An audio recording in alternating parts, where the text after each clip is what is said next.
But anyway, that wasn't the end of the segment, because then Triple H asked us to all acknowledge the 900 and what is it, up to 60 days now or whatever.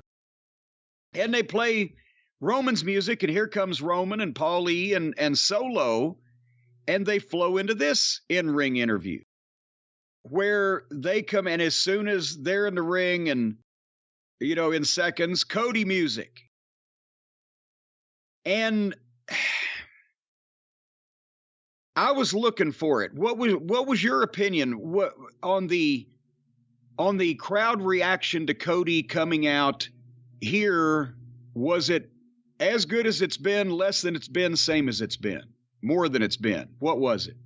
Slightly less than it's been, but I don't know how much of that is Cody's fault versus the deflation of him not coming out as the champion. Now he's still chasing. But I think there was a slight air of optimism, and I'm not saying this is the right thought. There were some people that thought, okay, we're going to get the title change tonight. And they kind of snuffed that out pretty quickly, too. They didn't seem to be going batshit insane, but they chanted Jesus. for him. It is loud on your side. Well, he's actually doing the shag carpet in the next room now with the lawnmower. Just so you know. Sure it's not the spies? You sure it's not the drones above you or anything? I have a feeling it's those ISPs. But anyway, so Cody, oh my God, what a day. So Cody is in the ring, and he does a promo that makes the best of it. I think the best that he could have under the circumstances. He was serious. It was good. He wants a rematch, and he wants it tonight. And that's, again, the people were kind of optimistic. And then Paul Lee and Roman confer, and Paul says, no rematch, nowhere, no how, no time. And then again, the stipulation he had after his first title match in AEW. Well, yes.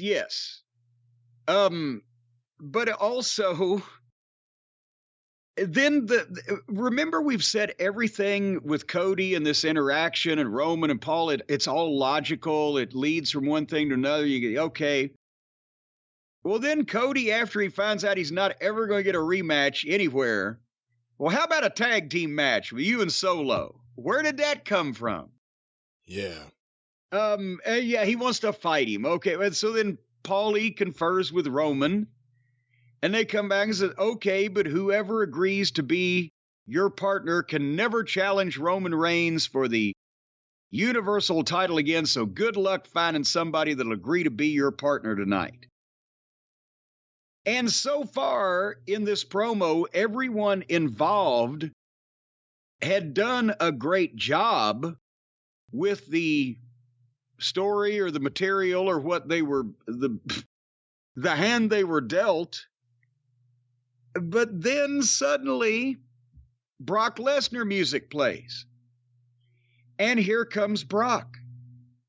And the announcers remind us that, wait a minute now, Brock, because of the SummerSlam match stipulation, can never challenge Roman Reigns again, so he doesn't care. He's got nothing to lose. He can accept this.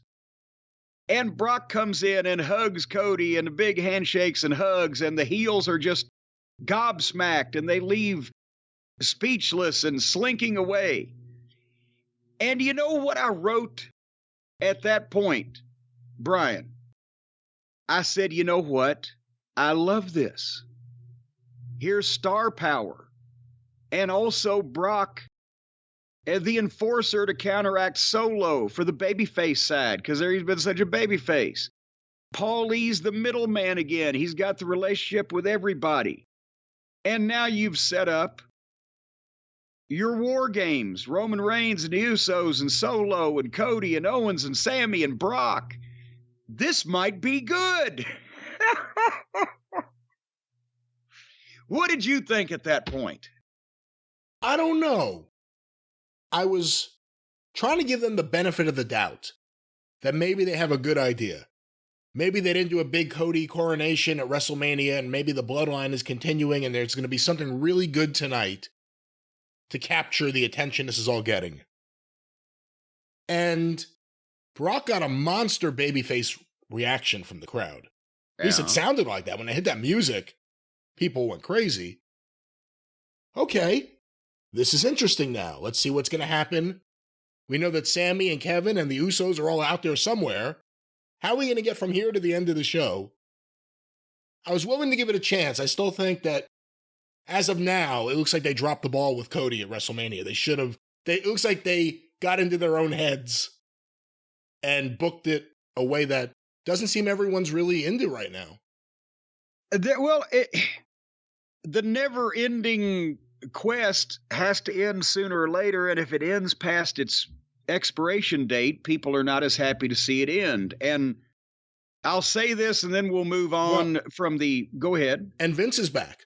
And if there's anyone who has shown that between a WrestleMania and a SummerSlam, they could change their mind and at the very last second decide, hey, we're going to do something else, it's him.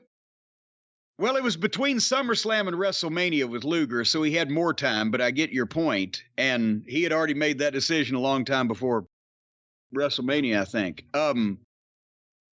But I will say this about the not putting the thing, because there's a lot of the WWE fans and or people who have friends in the WWE, they're going, well, the stories and blah, blah, blah. I'm just saying, have you ever been in a situation where you was having some nookie and you were like, well, this is about to be over, but it's so good I don't want it to end, so you'll delay that moment of ending, and when you go to try to collect it later on, it just wasn't as good as it would have been if you'd have just gone ahead with it. You know what I mean, Brian? Keep going. This is all you. I'm trying to keep us on YouTube. Yeah. Sooner or later, instead of bam, Peter North, you're going to get boom, Dick Trickle. But anyway, so that's where we were as the main event is Brock and Cody against Roman and Solo, and more on that later. And you go with Peter North, not one of the all-time classics like Harry Reams or John Holmes? Well, I was going for the visual. Because, Peter North would have been a good fireman. He wouldn't even have needed the fucking hose truck. He had his own with him.